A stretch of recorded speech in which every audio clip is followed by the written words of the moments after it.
Cántele con todo su ser y dígale: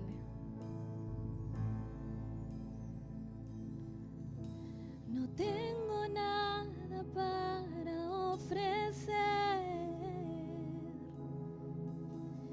nada que te pueda sorprender, solo un corazón quebrantado una y otra vez.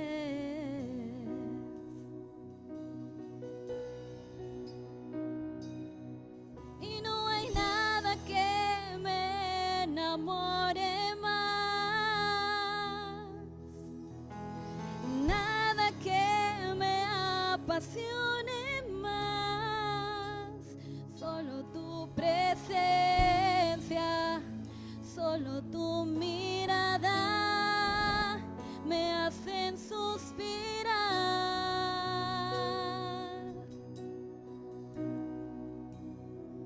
Me inclino ante ti, Rey que perdonas multitud de errores.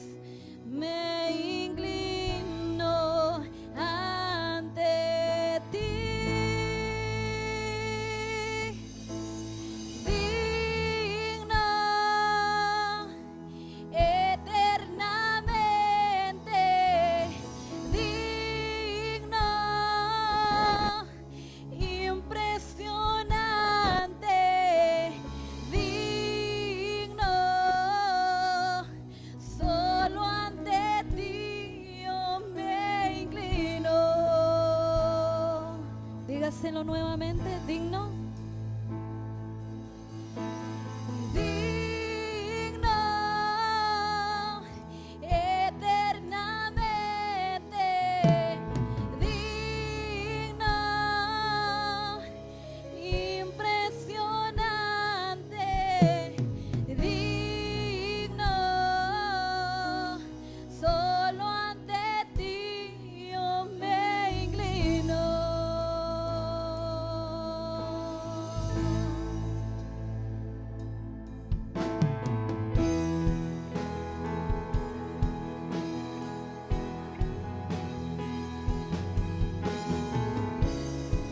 El Señor es digno de adoración, de alabanza. Él es digno de ser glorificado.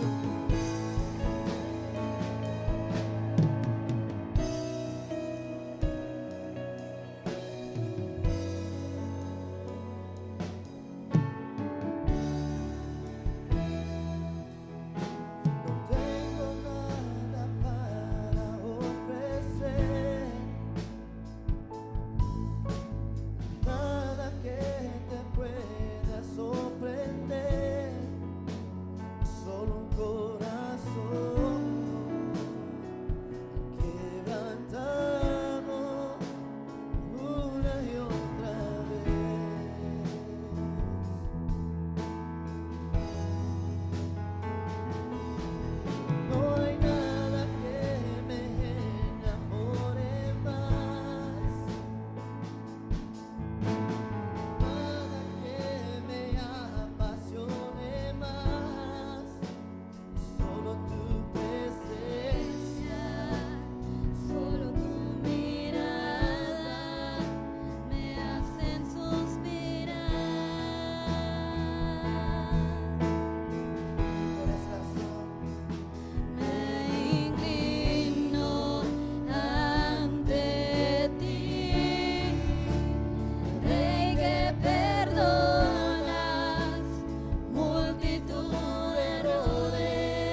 Voy a amarrar este asunto acá otra vez.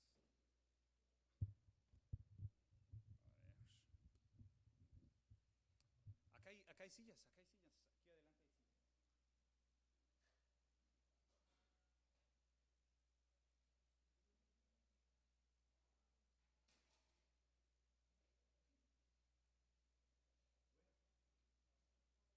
Bienvenidos, qué gozo verlos otra vez. Hoy es un día muy especial porque vamos a empezar una nueva aventura en la palabra de Dios. Así que lo primero que quiero hacer es darles la bienvenida. Ya pronto va a salir aquello en la pantalla. Ya, bienvenidos todos. Nuevamente, ya estamos listos para empezar nuestro estudio de esta mañana.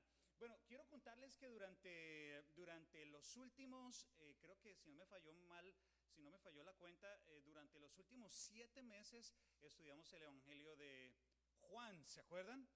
Y nuestro plan, mis hermanos y hermanas, es hacer un estudio de toda literatura de Juan. Es decir, como ustedes ven ahí en la pantalla, el Evangelio de Juan, las cartas de Juan y el Apocalipsis, ¿de acuerdo? Eso es lo que vamos a hacer. Ahora, cada vez que empezamos una serie, tenemos que hacer una introducción como a ese cuerpo de literatura. Lo hicimos con Juan y hoy vamos a hacerlo acerca de las cartas de Juan. Ahora, es posible que para algunos de ustedes esto pueda ser un poquito teórico, pero es necesario. Si de esa manera todos vamos a poder entender un poco, un poco más a quién le estaba hablando Juan, de qué se trata lo que vamos a leer, ¿de acuerdo? Entonces, lo primero que quiero pedirles es que abran su Biblia, si la trajeron, y se ubiquen en la carta de en la primera carta de Juan. En la primera carta de Juan, ¿de acuerdo? Y ¿alguien podría decirme cuántos capítulos tiene esa carta? 3, ¿alguien da más? 5, menos. Son 5, sí, son 5, muy bien. Bueno, espero que se hayan encontrado allí. ¿Y luego qué sigue? Luego de primera de Juan, ¿qué sigue? Segunda. ¿Cuántos capítulos tiene segunda de Juan? ¿Alguien da más? 2. 1, sí, solo 1, muy bien, excelente. Es decir, primera de Juan, ¿cuántos tiene? 5 capítulos. Y segunda de Juan, 1. Y tercera de Juan, 1. Ya está, esa es fácil. Bien, ese va a ser nuestro estudio. Vamos a hacer una introducción a esas 3 cartas, ¿de acuerdo? Es de eso de lo que vamos a hablar hoy. Y también vamos a estudiar con la ayuda de Dios los 4 primeros versículos de esta carta. Y como se van a dar cuenta, eso va a ser material suficiente para los próximos 45 minutos que espero conversar con ustedes.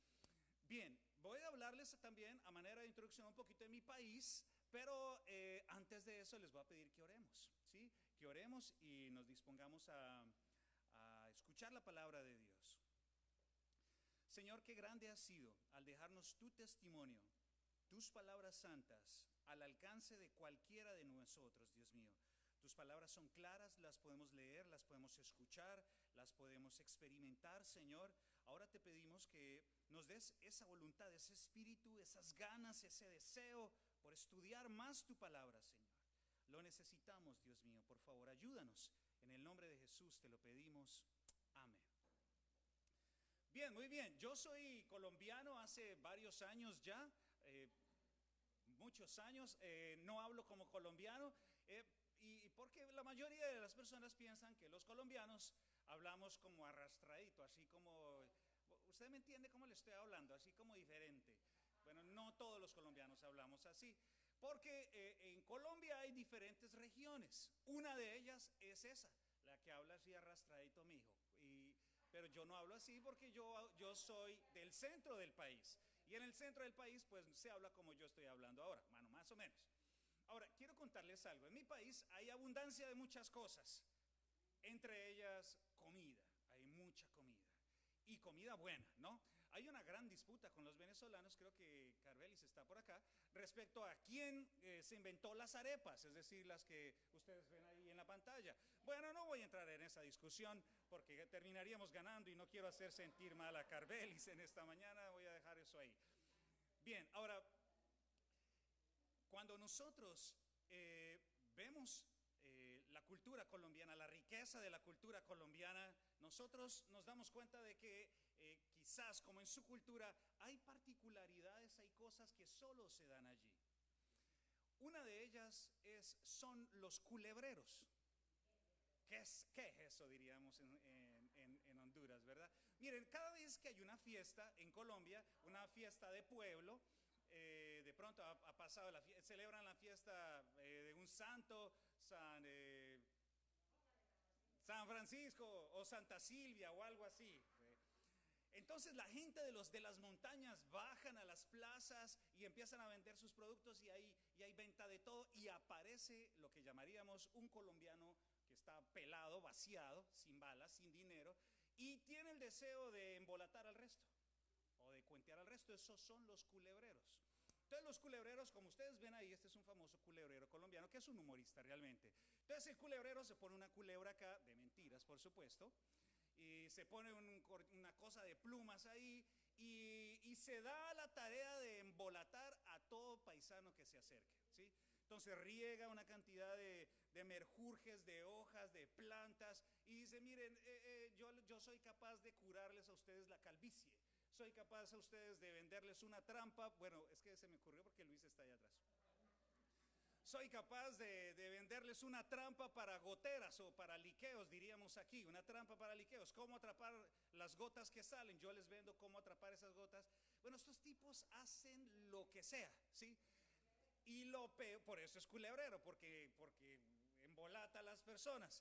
Ahora, en Argentina a este tipo de personas se les llama vendehumo, porque es alguien que inventa o habla de algo o le vende la idea a alguien y se vende esa idea como algo brillante, como algo maravilloso y esa persona termina estafada. Eso pasa con los culebreros. Estas personas tienden esto, las personas se acercan y terminan estafados. Ahora, yo a veces me he preguntado por qué los culebreros tienen tanto éxito. De pronto alguien aquí quisiera ser culebrero, de pronto no tiene una profesión y dice, hoy voy a ser culebrero, podría ser exitoso, una buena profesión. Bueno, da plata, porque es que estafar a la gente, pues da plata, ¿no? Estafar a la gente da plata. Ahora, ¿por qué alguien que vende humo, un culebrero tiene éxito? Bueno, yo encontré 5 razones. Número 1, el culebrero habla con confianza. Si le dice a usted que untándose betún para limpiar los zapatos en el pelo le hace crecer el pelo, lo convence de eso. Lo convence y sale la gente ya de una vez, ¿de qué color quiere el pelo? Se echa el betún y luego si el hombre le dice salga y se queda media hora a la intemperie, el hombre sale. El tipo habla con tanta confianza que lo embolata a uno. Número 1, el éxito radica en que estas personas hablan con mucha confianza. Número 2, han elaborado muy bien su discurso. Es decir, saben de lo que están hablando, saben de dónde vienen y qué es lo que están buscando. Y lo que están buscando está en sus bolsillos y es dinero. ¿De acuerdo? Número 3, hay colaboradores en el público, en los culebreros. Los culebreros empiezan a hablar y hay alguien ahí que empieza a hacer preguntas. Oiga, ¿y cuánto vale eso? Y el hombre empieza a hacerle la charla. Hay alguien en el público que les hace eco. Tiene un seguidor por ahí. Puede ser su primo, su amigo o aquel al que le debe plata. Entonces dice, no, pues si usted me colabora en embolatar la gente, pues yo le pago la deuda que le tengo. Ya quedó enculebreado también el acreedor. Ahora, número 4, también las necesidades de las personas. Uno no vende empanadas o vende arepas en Honduras, porque allá tienen un producto muy fuerte. ¿Cuál es? Las baleadas. Pues claro, ¿quién va a llevar leña para el monte? ¿Cómo voy a ir a vender tacos en baleadas en determinado contexto? No. Ahora, número 5, es un negocio. Ahora, ¿qué tiene que ver todo esto con lo que vamos a hablar? Bueno, tengan esto en mente porque de esto vamos a hablar hoy. Ahora, tengo que complicarlos un poquito más. Necesito que tengan dos palabras en su mente, porque es de lo que va a hablar todas las cartas de Juan. Dos palabras que pueden ser complicadas, pero quizás no para todos ustedes. La primera palabra es demagogo. Demagogo es un culebrero, en otras palabras, un vendehumo. Un demagogo es una persona que sabe manipular y convencer a la gente. ¿De acuerdo? Tengan eso en mente. Eso es un demagogo. Alguien que dice lo que la gente quiere escuchar y hace sentir a la gente lo que quiere sentir. ¿De acuerdo? Entre los famosos demagogos tenemos a los políticos, ¿cierto? Los políticos se paran y hablan de promesas que no van a cumplir, ¿no? Algunos hombres son demagogos cuando están en la conquista de sus compañeras, ¿verdad? Les prometen el cielo, te voy a bajar la luna, te voy a bajar las estrellas, y al final a la chica le toca ponerse a trabajar y a lavar ropa, ¿no? Claro, esos son casos que no se dan aquí, por supuesto, no se dan aquí. Bueno, y también las chicas a veces son demagogas, ¿no? Bueno, no voy a entrar en este tema.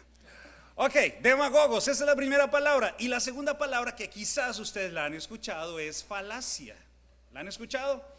Falacia es una idea con apariencia de verdad que intenta defender algo que es falso, que es mentira. Por ejemplo, voy a dar un ejemplo clásico de una falacia. Yo le aseguro que Honduras tiene el mejor equipo de fútbol de todo el planeta. ¿Qué pasó? ¿No? Bueno, está bien. Nicaragua tiene el mejor equipo de fútbol de todo. Miren, ustedes pueden argumentar lo que quieran, pero eso es una falacia. Ese asunto puede estar bien argumentado, pueden hablar de la comida de Honduras, porque de las baleadas es que los hondureños se alimentan muy bien, entonces el equipo de fútbol es muy bueno. No. Dos palabras: demagogos y falacias. Tengan eso en mente. Ahora, ¿dónde se encuentran este tipo de personas? En cualquier lugar. Muy bien, Silvia. En los trabajos, en la política, en la calle, en la televisión y en las iglesias. Uy, ¿cómo así? Vamos a entrar en ese tema más adelante. Por ahora, quiero contarles algo. Lo primero que nosotros estudiamos durante los 7 meses fue el Evangelio de Juan. ¿Se acuerdan? El Evangelio de Juan y también las cartas como el Apocalipsis tienen como contenido una parte particular de la historia. Miren, por ejemplo, el Evangelio nos relata la historia de ¿quién? De Jesucristo nuestro Señor. ¿Y cuál fue una de las mejores o de las cosas que más recuerdan del Evangelio de Jesús que aprendimos? Los milagros. ¿Cuál era el propósito del Evangelio? Las buenas de Dios, reconocer que Jesús es Dios, creer en Jesús. Y nos habló el Evangelio de Juan desde que empezó su ministerio hasta que terminó su ministerio. ¿Se acuerdan? Ahora, las cartas de Juan se dan más adelante, más o menos en el año 64 al 95. Es decir, esas cartas, las cuales, la primera de carta, ¿cuántos capítulos tiene? 5. ¿Y la segunda? 1. ¿Y la tercera? 1. Muy bien, excelente. Esas 3 cartas nos van a dar una fotografía de la iglesia más o menos en estos años, ¿de acuerdo? Y el Apocalipsis, que ya está al final. ¿Alguien se ha asustado con el Apocalipsis alguna vez? Cuando yo era niño me decían: no lea el Apocalipsis porque se vuelve loco. El Apocalipsis con las bestias de muchos cachos y todo eso. Miren, con la ayuda de Dios vamos a desbaratar todos esos mitos. Más adelante, cuando terminemos nuestro estudio de las cartas de Juan, vamos a estudiar el Apocalipsis, si Dios nos da vida. Ahora, quiero pedirles por favor que le echen una miradita a lo que ven aquí. Daisy está acá. Bien, Daisy es odontóloga, ella nos puede dar una opinión también. Bueno, cuando ustedes ven en la pantalla, ¿qué ven? Dientes. ¿De qué capas? ¿Cómo se ven esos dientes? ¿Malos o buenos? Hay 4 malos. Muy bien, el cassette parece que está incompleto, ¿verdad? Le falta la mitad. La mitad de la música le falta por un lado. Ok. ¿Qué le recomendarían ustedes, odontólogos, a esta persona que le acaban de tomar esa placa radiográfica? Que no sonría, ese es un buen consejo. Que no sonría, que no sonría. ¿Algo más? ¿Otro buen consejo? Que le queda muy bien el tapabocas. Excelente, ese es un buen consejo. Muy bien.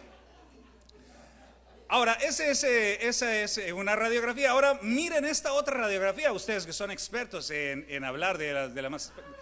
¿Qué ven ustedes ahí? Bueno, mi sabio padre decía, esa persona tiene más dientes que una pelea de perros. Ahora, yo no le hacía eco, solo me reía, ¿no? Pero, ¿cuántos dientes ven ahí? Muchos. Yo creo que esta persona le puede prestar unos a esta persona, ¿verdad? No sé cuántas cirugías tiene, le están saliendo dientes hasta por la nariz, por acá arriba van bajando y van subiendo y en fin. Ahora, ¿por qué les muestro esto, mis hermanos?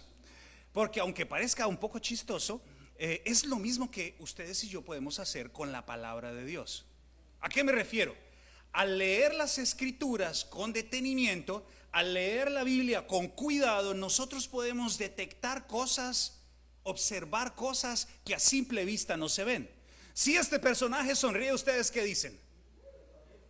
Un cocodrilo. Bueno, no. Yo diría, uy, qué sonrisa tan abundante tiene. Qué sonrisa tan generosa tiene. Tiene una sonrisa amplia.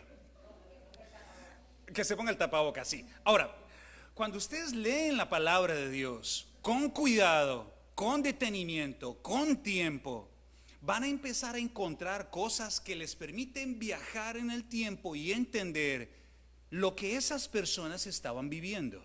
¿De acuerdo? Durante las próximas semanas vamos a estudiar las cartas de Juan y vamos a conocer y vamos a aprender y vamos a descubrir algunas cosas que una comunidad como la nuestra vivía por allá en el primer siglo, a mitad del primer siglo, ¿de acuerdo? Ahora, ya nosotros hemos hablado un poco acerca de Juan y de los propósitos de Juan. Ahora, brevemente les quiero contar unos datos históricos antes de entrar en el estudio del pasaje del día de hoy. Miren, el autor, esto es como una radiografía, el autor es el apóstol Juan, ¿de acuerdo?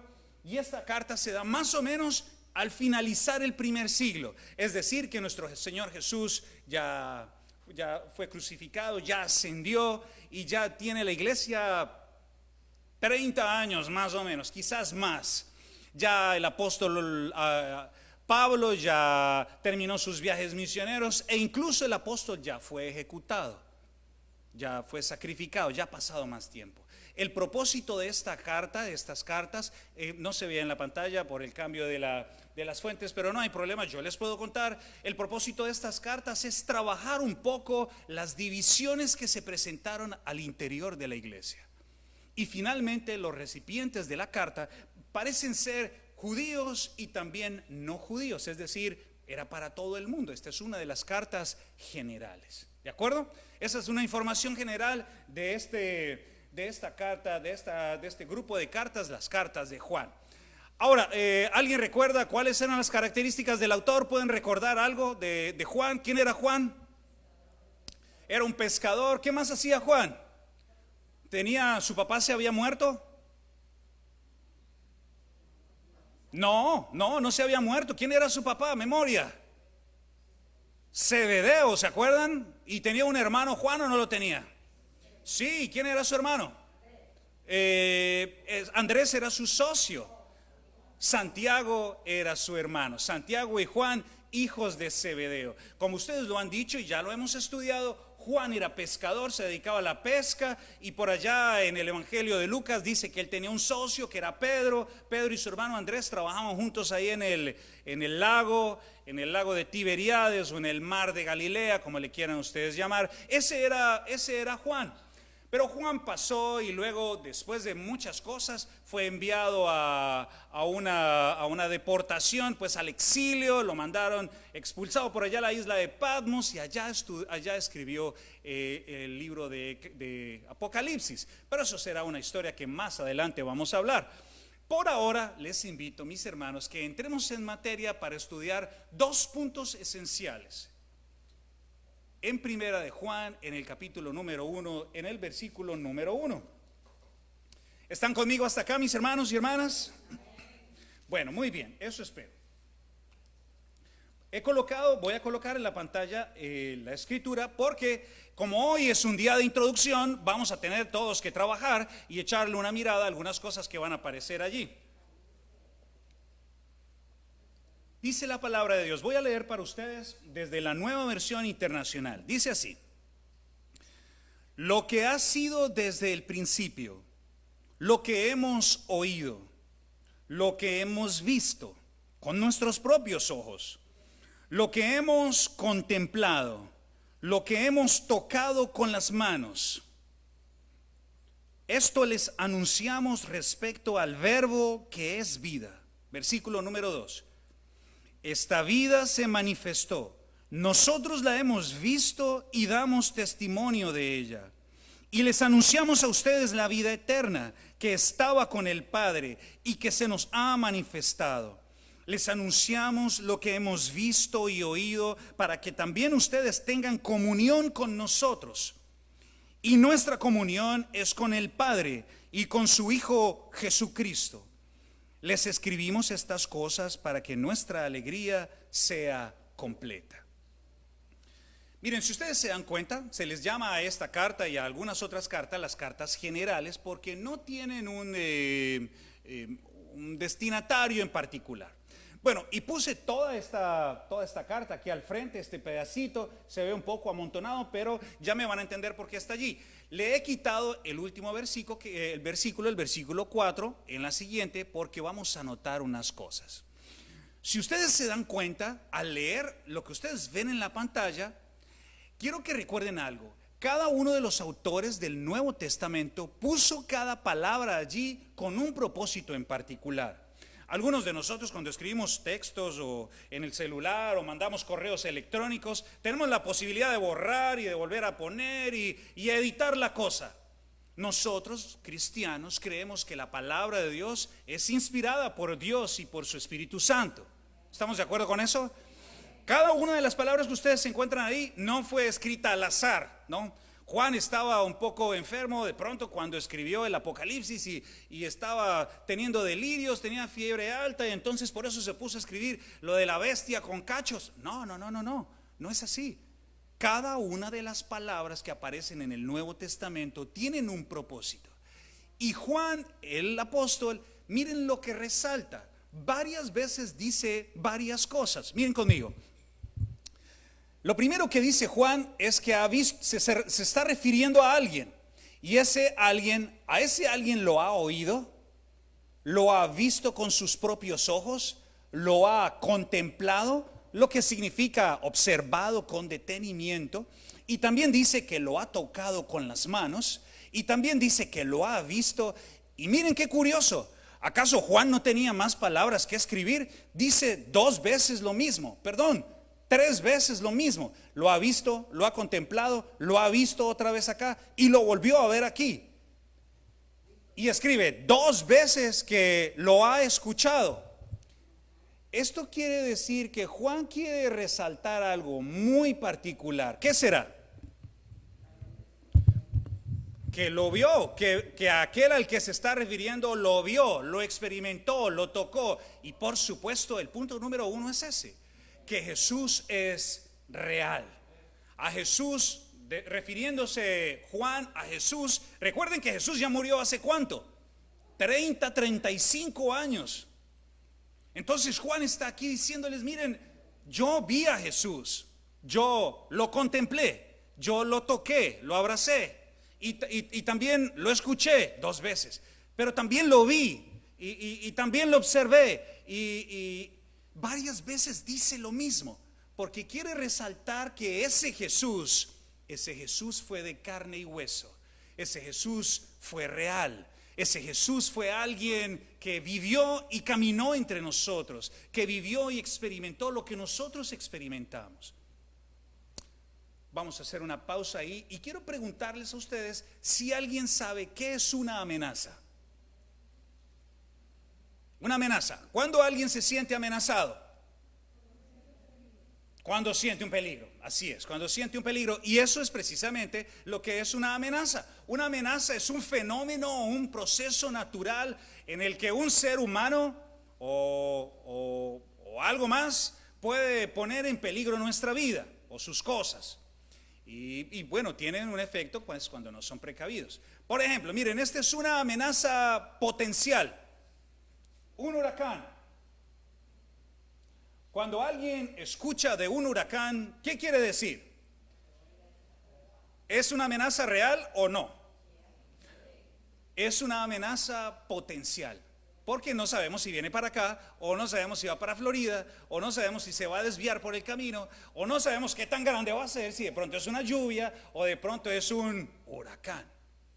Eso es una amenaza potencial, algo que podría pasar. ¿A alguien lo correteó alguna vez un perro? ¿Ustedes dirían que es una amenaza real o no? Claro, claro, y si los mordió, pues es más real que cualquier cosa. Ahora, si alguno de ustedes no ha sido mordido por un perro, por favor, tienen que experimentarlo. Tienen que, al menos, no experimentar la mordida, pero al menos experimentar el vértigo, ¿no? Lo que significa, mira, si alguien dice, mira, es que yo tengo artritis y yo no corro, y a mí me duelen los huesos cuando corro, miren, yo les tengo el remedio. Busquen un perro que los corretee y eso sana lo que sea. Se acaba el dolor ahí mismo porque tienes que salvar tu vida, ¿no? Ese es un riesgo, una amenaza real, ¿no? Es algo que puede pasar. Ahora, ¿por qué les cuento esto? Porque la iglesia en el primer siglo, particularmente esta iglesia que nosotros vamos a leer y apenas estamos empezando a leer, experimentó muchas amenazas. Y una de las amenazas fue particularmente que Jesús era diferente a lo que Juan y los apóstoles decían. Esa fue la amenaza más fuerte que tuvo la iglesia al interior de la iglesia. Es decir, que se empezaron a filtrar culebreros al interior de la iglesia y empezaron a intentar redefinir quién era Jesús. Empezaron a redefinir, no, es que Jesús no es como ustedes piensan, Jesús no es tan real como estos apóstoles nos han venido diciendo. Y alguien podría decir, bueno, ¿y cómo así? ¿Cómo es posible que los cristianos crean en eso? Bueno, eso es lo que estaba pasando. Estaba pasando algo muy raro. Personas se habían ingresado a la iglesia y estaban intentando cambiar o redefinir a Jesús. Esto no era una amenaza potencial, era una amenaza real. Entonces los apóstoles decidieron trazar una raya, ¿no? Y decir, miren, esto es una herejía. No nos vamos a poner de acuerdo con estas personas. Estas personas están completamente erradas y esto que están diciendo está completamente mal. No podemos creer en estas personas. Y quien se acerque a estas personas o les haga eco a sus ideas, pues no va a ser parte de nuestra comunidad. Así de sencillo. Entonces, si ustedes se dan cuenta acá, Juan está diciendo algo muy particular en cuanto a la naturaleza de Jesús. Algunas de las herejías que se dieron en este tiempo son estas. Miren, la primera, que Jesús no vino en la carne. Esa es una de las más importantes herejías. Jesús no vino en la carne. Entonces, ahora piensen en lo que leímos. ¿Qué fue lo que dijo Juan de Jesús? Que lo había visto, que lo había tocado, que lo había escuchado. Pero entonces otros dentro de la iglesia decían, no, Jesús no vino en la carne. Jesús no fue crucificado. Él no fue crucificado y mucho menos resucitó. Esa era otra idea. Una idea más. Jesús como Jesús era medio Dios, pero la verdad, como esta carne es mala, realmente lo que vino fue un fantasma. Alguien que parecía ser Jesús, pero no era Jesús. Jesús no era Dios. Esas son las herejías que se dieron en el primer siglo. Y aunque ustedes no lo crean, estas herejías tuvieron un gran impacto al interior de la iglesia y consiguieron dividir muchas comunidades. habían demagogos o culebreros al interior de la iglesia que comunicaron estas verdades para ellos, estas percepciones, estas suposiciones, estas mentiras, estas falacias, y consiguieron embolatar la gente. Ahora, tengo una pregunta para ustedes. ¿Hay herejías hoy en la iglesia? Claro que sí, claro que sí, claro que sí. Y quiero ser muy cuidadoso con las palabras que voy a usar, pero sí hay, sí hay. Y sí hay culebreros. Sí hay culebreros en la calle, en la política, en la televisión y también en las comunidades cristianas. Ok, ¿nos vamos a meter en aguas profundas? No, realmente esto es algo que es del dominio público, todo el mundo lo sabe. Hay personas que, llamándose pastores o haciéndose llamar profetas o haciéndose llamar apóstoles, cautivan a una cierta cantidad de personas con sus mensajes extraños. Miren este es un ejemplo. Esto es un aviso que estaba puesto por allá en Nicaragua. ¿Sabías que Cristo es una mujer, la esposa de Dios? Miren, alguien pagó para colgar ese asunto ahí. Yo no sé cuánto vale colgar un asunto en Nicaragua, pero ahí ustedes ven uno de esos. Esta persona, que es una mujer, dice ser Melquisedec y la esposa de Dios. Es decir que, a ver, ¿cómo así? O sea que también es Cristo, ¿no? Es lo que ella dice. Ustedes sabían que Cristo ahora es mujer y se llama Lisbeth. Ahora ustedes dicen, ¿cómo es posible que alguien pueda creer esto? Miren, no es uno, ni son dos, ni son tres. Son muchas personas las que creen en estas cosas. Ahora, estas personas se hacen llamar profetas, pastores, líderes, ministros, apóstoles, obispos, pero tienen una intención en particular: engañar a las personas. Y ustedes y yo tenemos que ser cuidadosos con esto, porque como lo hablamos al principio, los culebreros, los demagogos, número uno, han trabajado muy bien su discurso. Número dos, le hablan a las necesidades de las personas. Es decir, que si usted tiene un problema económico, yo le voy a resolver ese problema económico, pero usted tiene que traerme alguito. ¿Me voy a entender? Entonces se aprovechan de las necesidades de la gente. ¿Tiene usted una persona con una enfermedad? Tráigala, yo le vendo el betún para la cabeza, eso le sana todo. Solamente me trae alguito aquí y yo le voy arreglando todo. Entonces estas personas le venden a la gente unas ideas que no son correctas, no son bíblicas, no son reales. Ahora, lo curioso es que hay personas que lo siguen, como pasaba en el primer siglo, y muchas personas son desviadas. Miren, yo pienso personalmente, y esta es mi opinión, que he estado revisando, me voy a dar la libertad de darles a ustedes mi opinión. Algunas personas podrían pensar, miren, la responsabilidad de este delito, de la responsabilidad de este fraude, la responsabilidad de esta estafa recae sobre los pastores y sobre las iglesias. Yo diría no totalmente. Y digo no totalmente porque gente como ustedes y como yo somos responsables de hacer eco a las enseñanzas falsas de estas personas. Y somos responsables porque hoy día muchas personas buscan lo fácil, buscan lo sencillo, buscan lo que no les cueste, buscan lo que no les implique esfuerzo, buscan lo más ligero posible. Entonces, si no tienen que leer la Biblia y más bien vienen aquí, la escuchan y pasan ahí un billete, pues lo hacen y se libran de la carga de tener un esfuerzo espiritual para crecer.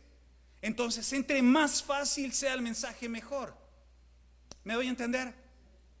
Por eso estas personas crecen y se hacen famosas, porque hay muchos corazones perezosos que no quieren buscar al Señor, sino quieren buscar sus propios intereses.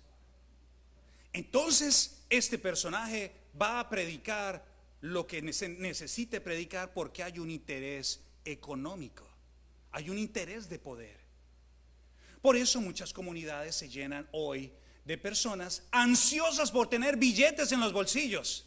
Entonces cuando un predicador se para al frente y les dicen, miren, traigan plata que yo les voy a dar billete. El Dios que yo les predico es un Dios que les va a dar plata, pero por montones. Eso se llena. Se llena no porque la gente esté buscando a Dios, sino porque están buscando ¿qué? Billete. Miren mis hermanos, yo respeto a las personas que están sufriendo enfermedades. Mi esposa pasó por una enfermedad. Y yo sé que sufrir la enfermedad es algo muy duro. Pero cuando uno busca a Dios por interés, buscando que le resuelva el problema, quizás en su misericordia lo hace. Pero todos nosotros sabremos de morir un día. Quizás el Señor nos conceda extender un poco nuestra vida, que Él nos extienda la vida, no nosotros. Pero todos sabremos de morir. ¿Es un hecho o no? Por eso tú y yo tenemos que hacer un examen de corazón. ¿Por qué buscamos? ¿Por qué vamos a la iglesia? ¿Realmente porque estamos buscando al Santo, al Creador? ¿O realmente porque queremos satisfacer nuestra conciencia? Queremos que nos vaya bien en la semana. Me va a ir bien a la semana si voy el domingo a la iglesia. Y si dejo unos pesos en la canasta, si dejo unos pesos en la canasta, me va a ir bien. Dios me va a bendecir mi trabajo. Miren, Dios nos bendice, seamos como seamos. Porque Dios hace salir el sol sobre buenos y sobre malos. Dios es generoso con todos. Pero si tú quieres conocer al Creador, búscalo con todo tu corazón. De lo contrario, eres presa fácil para los culebreros contemporáneos. Porque te gusta escuchar lo que quieres escuchar, que te endulzan el oído. Mis hermanos, yo soy respetuoso de las expresiones cristianas, múltiples. Pero hermanos y hermanas, no todo lo que porta una Biblia es un ministro del Creador. No todo el que dice creer en Jesús es un ministro del Creador. La Biblia dice muy claro que hasta los demonios creen. ¿Y acaso entonces los demonios son cristianos? No. Este personaje que ustedes ven ahí, Benny Hinn, muy popular en el siglo pasado, no hace mucho escribió una carta diciendo y reconociendo en una entrevista, se daba cuenta de que había enseñado muchas falsedades y estaba arrepentido.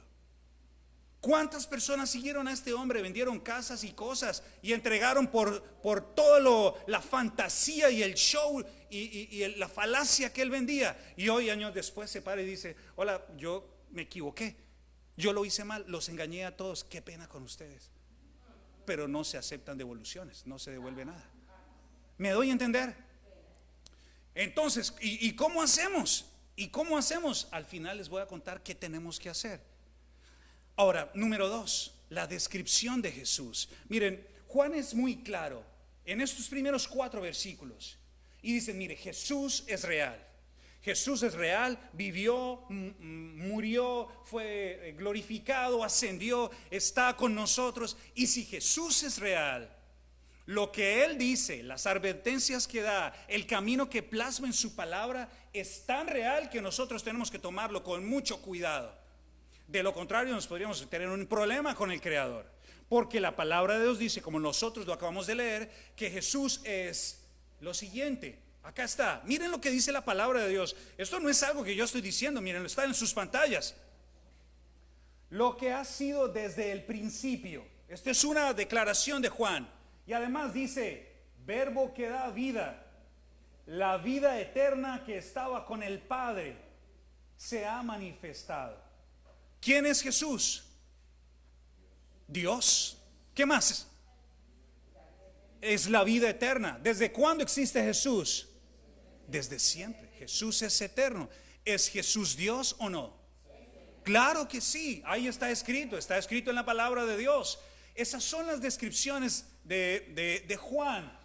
Esto sale un poco pequeño. Jesús es la vida eterna, Jesús es Dios mismo, Jesús es eterno, Jesús es real y se manifestó entre nosotros como carne. Es hombre también y es Dios también. Lo que ustedes están leyendo, mis hermanos, es el testimonio de uno de sus testigos oculares. Y está compartiéndonos a todos nosotros que esto es real. Pero él, la oveja, escucha la voz ¿de quién? De su pastor. Mis hermanos, ustedes no son ovejas nuestras. Son ovejas de Jesús. Son ovejas del pastor. Ustedes necesitan buscar a su pastor. Nosotros con Nelson hacemos una labor de facilitamiento del camino, ¿no? Les ayudamos a ustedes a encontrar con profundidad algunas cosas en las Escrituras, pero nosotros lo que hacemos es un oficio pastoral. Nosotros realmente no somos literalmente pastores, porque solamente hay un pastor. ¿Y quién es ese pastor? Y no solamente es el pastor, es el buen pastor y el único que da la vida por sus ovejas. Miren, yo los amo a todos ustedes, mis hermanos, pero por favor, no me pongan a elegir entre entregar mi vida por alguno de ustedes, porque se podrían llevar una buena sorpresa.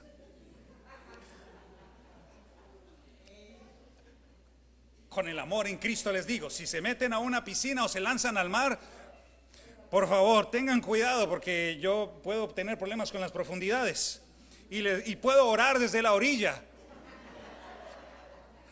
Padre, provéele a alguien que lo tome. Ojalá no aparezca un tiburón, porque tendrían problemas ustedes. Ahora miren lo que dice Pedro, y nos enfocamos hacia el final de nuestra charla. Y abran su Biblia, por favor, les pido, en Primera de Pedro, capítulo número 2, versículo número 2. Primera de Pedro, un poquito más atrás.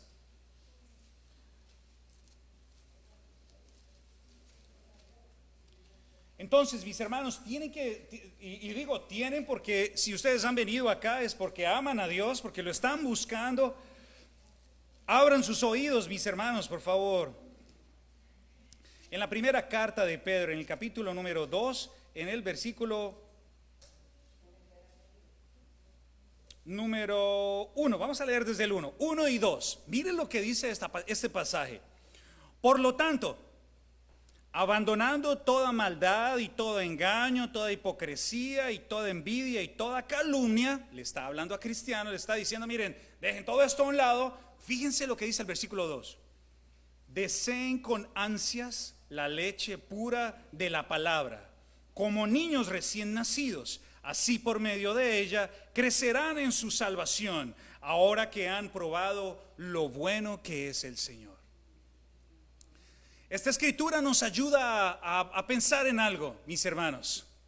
Ustedes necesitan conocer a Dios por ustedes mismos. No por lo que otros les cuentan. No, mira, es que Dios hizo esto y Dios hizo lo otro y Dios es así o Dios es asá, o que vamos a escuchar a tal persona que esa persona tiene la verdad. Vamos a escuchar a esa persona que esa persona habla bonito. Hermanos, el único que tiene la verdad es Jesús nuestro Señor, y sus palabras se encuentran en las Escrituras. Pedro, siendo un apóstol del Señor, no trae la atención hacia sí mismo y les dice, vengan, escúchenme, siéntense pues, pongan cuidado, yo les voy a contar cómo es la cosa. Él dice, no, miren, busquen la palabra de vida, la leche no adulterada.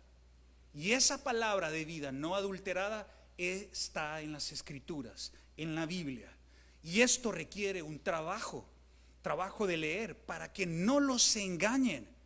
Miren, cuando ustedes vayan a Colombia, porque espero que puedan ir algún día, nos visiten, y ustedes pasen por una feria, ¿no?, del pueblo, como les acabo de contar, y pasen al frente de un culebrero, se van a acordar de mis palabras. Oh, esto fue lo que Fabio nos dijo. Y le van a escuchar el sonsonete. Venga pues, amigos, usted tiene un problema, venga, yo se lo arreglo. Venga pues, mijo, acérquese, tráigase unos pesitos, espérenme un segundito. Y el hombre empieza y va a decir, este es el que nos habló Fabio, que embolata a la gente. Entonces ustedes van a seguir derecho, porque ya saben cuáles son sus intenciones. Mis hermanos, ustedes y yo, si al prender el televisor o ir a alguna comunidad aquí o donde sea, ustedes ponen cuidado y escuchan acerca de cosas raras sobre Jesús, acerca de cosas que no están en la Biblia, ustedes fácilmente van a poder decir, no es por acá, este muchacho es un culebrero. Así que está detrás de mis pesos y no está interesado en mi alma. Así que me voy a despachar de aquí. ¿Cómo se libra uno de eso? Tenemos que hacer un examen de conciencia, ¿sí? Y con esto quiero terminar. Si ustedes tienen necesidades como yo las tengo, como todas las tenemos, por favor pónganlas en las manos de Dios, no en las manos de un hombre o una comunidad. El único que puede resolver nuestros problemas o nos puede dar consuelo o la fuerza y el valor para enfrentarlos es nuestro Creador. Conozcan la palabra de Dios, la palabra viva. Esta es la palabra de Dios. Juan inicia su carta a las iglesias diciéndoles: miren, recuerden que Jesús es real, y recuerden que su palabra es real, y recuerden quién es Jesús. Recuerden quién es Él. Escuchen su palabra, escuchen lo que les estoy diciendo, que viene de Dios. De lo contrario, mis hermanos, podríamos caer y ser engañados. Hoy les quiero invitar, mis hermanos, a que juntos, durante las próximas semanas, entremos en la aventura de estudiar las cartas de Juan. Así que si ustedes tienen una Biblia en su casa, les invito a que empiecen a leer las cartas de Juan, ¿sí? Empiecen a leer las cartas de Juan, y cada domingo, con el favor de Dios, vamos a ir avanzando trozo por trozo y a explorar cuáles fueron las cosas que Juan enseñó a las iglesias, y de esa manera llegaron a conocer mucho más a nuestro Señor Jesús. Les invito a que oremos, mis hermanos, y que nos marchemos a nuestro hogar con la palabra de Dios en nuestro corazón y con el desafío de buscarlo y no buscar demagogos que nos endulcen el oído. Padre, te damos gracias por esta mañana que nos has regalado, por esta tarde ya, Señor. Gracias, Dios mío, porque tú no nos hablas como ingenuos, Padre. Tú no nos hablas como a niños, Dios mío, que no entienden ni saben distinguir entre la mano derecha y la mano izquierda. Tú nos hablas como a adultos, y como a adultos nos llamas la atención. Dios mío, hoy te pedimos que nos ayudes, Señor, a distinguir la voz tuya en las Escrituras. Hay tantas personas con buenas y con malas intenciones en este mundo que no están interesados en ti, Señor, sino en el beneficio que puedan sacar de nosotros. Por supuesto, Señor, tu palabra dice que hay un enemigo, un enemigo tuyo que está interesado en desbaratar la obra que tú has hecho. Ayúdanos, Dios mío, a buscar tus intereses, a descansar en ti. Tu palabra dice que suplirás todo para nosotros. Tu palabra dice que te harás cargo de nosotros, desde niños hasta la vejez. Permítenos descansar en ti, Señor. Permítenos buscar lo que tú buscas. Permítenos ver lo que tú quieres que nosotros veamos, no interpretar tu palabra a nuestro modo y buscar nuestros propios intereses. Señor, te damos gracias por tu palabra, y te damos gracias porque juntos nos podemos hoy reunir a aprender de tu palabra. Señor, si hay alguien aquí que ha sido trastornado o se ha desviado de su camino, permítele volver a ti, Señor. Si hay alguno de nosotros, Dios, que está cayendo en pereza y espera que otros le prediquen y que otros le digan, y no se da el tiempo de estudiar tu palabra, despiértalo, Señor. Ayúdalo para que pueda buscar tu palabra, para que busque alimento en ti y no en lo que otros dicen. Señor, en tu palabra está la verdad. Tú eres nuestro buen pastor. Te reconocemos como nuestro Señor, como nuestro Dios, como nuestro proveedor. Tú viniste aquí, Señor, nos diste un camino para vivir, Señor. Fuiste encarnado, te sacrificaste por nosotros, y ahora estás en el trono junto con nuestro Dios y el Espíritu Santo. Gracias, Señor, por tu bondad, y gracias por abrirnos nuestros ojos a tu palabra. Gracias por esta mañana, y en el nombre de Jesús clamamos por tu bendición. Llévanos con bien a nuestros hogares. Amén. Gracias por su atención. Dios les bendiga a todos ustedes. Feliz resto de día.